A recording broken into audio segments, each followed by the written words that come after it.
Joining us now is Anna Hockhammer. She is the executive director of the Florida Women's Freedom Coalition, which has been instrumental in getting this issue in front of voters. Anna, thank you so much for joining us. Thank you for inviting me back. So we spoke on election night before the results were final. You were feeling optimistic, but 57% unfortunately did not meet that 60% threshold, like I said. Where are you now? Where does this leave you and folks who want better reproductive health laws in the state of Florida? Well, the first obstacle that we have in front of us are the millions of women and girls here in the state of Florida who don't have access to modern, normal reproductive health care. The abortion emergency funds in Florida are working overtime to get women out of the state. They're being flown to Chicago, to New York, to Washington, D.C., to anywhere where we can get them so that they can get care. And it's a bit of a dicey situation here. The Florida abortion ban has language in it that would allow anyone who, quote, actively participates, close quote, in an abortion to be prosecuted.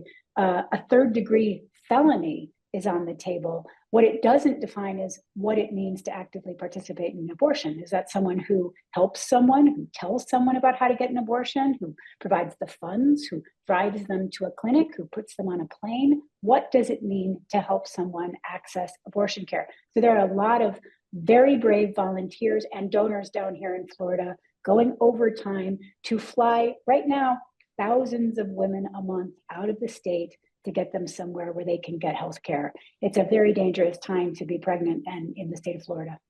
We've had reports out of New York, where I'm based, indicating that we are seeing an influx of patients from Florida, and there are some pushes for shield laws. Can you talk about what would be needed to pass these shield laws and what it would do for folks in New York or in other states helping Floridians? It's really important that people feel safe in bucking the governmental trends, right? The fascism of the South is about to become the nation's fascism. A lot of our elected officials are being brought to Washington, D.C. in the upcoming Trump administration. We know that they are hostile to abortion access. We know that they're hostile to using the mail for medication abortion, for using the mail to get people information about how to access abortion care. Hypothetically, these things could be weaponized on a federal level to put all of us who engage in helping people access reproductive health care on the back foot and in danger of being pursued. So anything that the states can do to make people feel more comfortable is important. At the same time, it's important that we all understand that we are now in an extremely vulnerable position under federal law. We have a new administration coming in, which doesn't seem to support some of this regionally organized healthcare, and we need to be ready to act, to move, and to speak with one very loud voice with our elected officials about them going after people in other states. Now, when you look at Florida's law, just to clarify, it is a 6-week ban currently? Correct. It's a 6-week gestational age, which actually means about 4 weeks of pregnancy, because pregnancy is dated from the last menstrual cycle. So it's an extremely small window. It's for all intents and purposes a total abortion ban.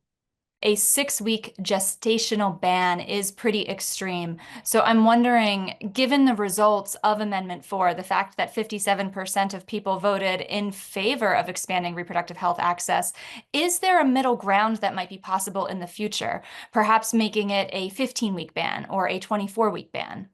I think there's an interest in improving the situation by any means necessary. The problem is that you have to have a counterpart in the legislature in the state of Florida, and we have no counterpart to work with right now. The Florida House has a Republican supermajority. There are only 35 Democrats out of 120 elected officials. The Florida Senate has a Republican supermajority. There are only 12 Democrats in the entire body. And leadership of both the Florida House and Senate have said on the record that they have no interest in revisiting the abortion ban in the upcoming legislative session. What that means is that at this point, there's not even a credible pathway to get some sort of change to that abortion ban into a committee hearing, much less passed by the Florida legislature. We're either going to solve this electorally or we're not going to solve it at all. There is not a credible path. Those are some stark words. But when you talk about electorally, you mentioned the new administration, and President-elect Trump is tapping a number of Florida-based politicians for his administration. So that could lead to special elections in Florida next year. Could those special elections change the landscape of electoral politics in Florida such that there is a possibility of changing this electorally next year? I don't know if it's going to be possible next year, but it might be the year after. Here's the situation in Florida. Number one, we know that President-elect Trump tends to tap people he knows personally, and he's been hanging out in Florida a lot for the last 4 years. That means we're seeing an awful lot of Floridian elected officials, both Congress people like Matt Gaetz and Mike Waltz, who were tapped, some successfully, some unsuccessfully, to join the administration. And Florida has a resign to run law. That means if you're going to run for another office that overlaps with the one that you currently have, you have to resign to do so. It's triggering special elections up and down the ballot across Florida. We already have 2 special elections scheduled for our congressional races. We've already had a state senator announce he's throwing his his hat into the ring to run for one of those. That means we're going to have a special election for the Senate. That means that we'll likely have a special election on the county commission level as each one of these seats gets refilled. And special elections are weird elections. The people who turn out and vote in them are different. The messaging is different. They tend to have sort of unicorn candidates who might not do particularly well in a big presidential election and get subsumed into the national dialogue, get a lot of bandwidth in these strange, small, special elections. I think there's opportunity there because here's what we know. Abortion access is popular in Florida. Abortion access, Amendment 4, overperformed the Harris administration by, on average, 13.6% in all the 67 counties across Florida. We got over 50% in the 28 largest counties in the state. We got over 6 million votes for yes on 4. And when you map those yes on 4 votes over state Senate, state house, and congressional district, that makes special elections dicey and interesting in the upcoming 2025 election cycle in Florida in ways we haven't seen in a very long time. Florida is not the only state where there was a wide spread between those who voted in favor of abortion and reproductive rights protection and then those who voted for the Harris administration. Missouri's another case. Anna, what do you think is driving that spread in Florida? Do you think the existence of the ballot measure on Amendment 4 led to some people feeling more comfortable voting for the now president-elect? I think that a lot of people don't necessarily know who's responsible for the laws that they live under.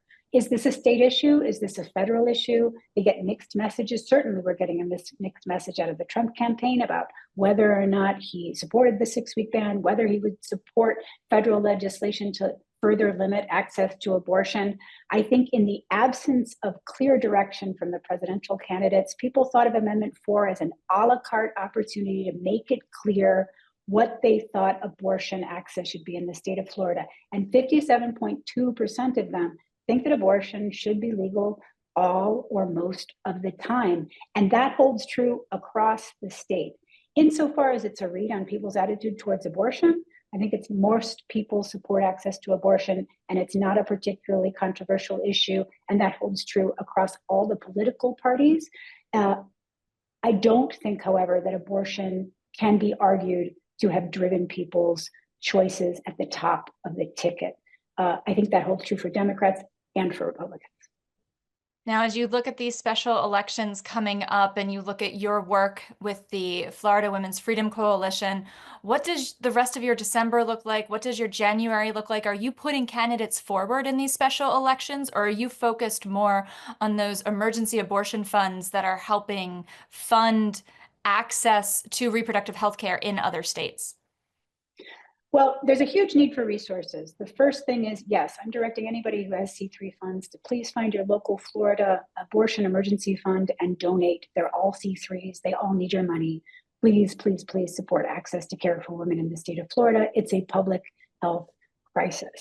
I'm also focusing our resources, and we definitely need people and money here in Florida to figure out exactly where the opportunities are so that we can be as precise, as segmented, and as effective as possible in engaging in these special elections. Now, some of these are potential flip seats, some of them are not potential flip seats, but certainly there are opportunities to remind people that they voted for abortion access, and there may be candidates on their ballot who have gone on the record saying they don't want to encourage anyone or help anyone have access to abortion, and they should vote in line with their policy positions.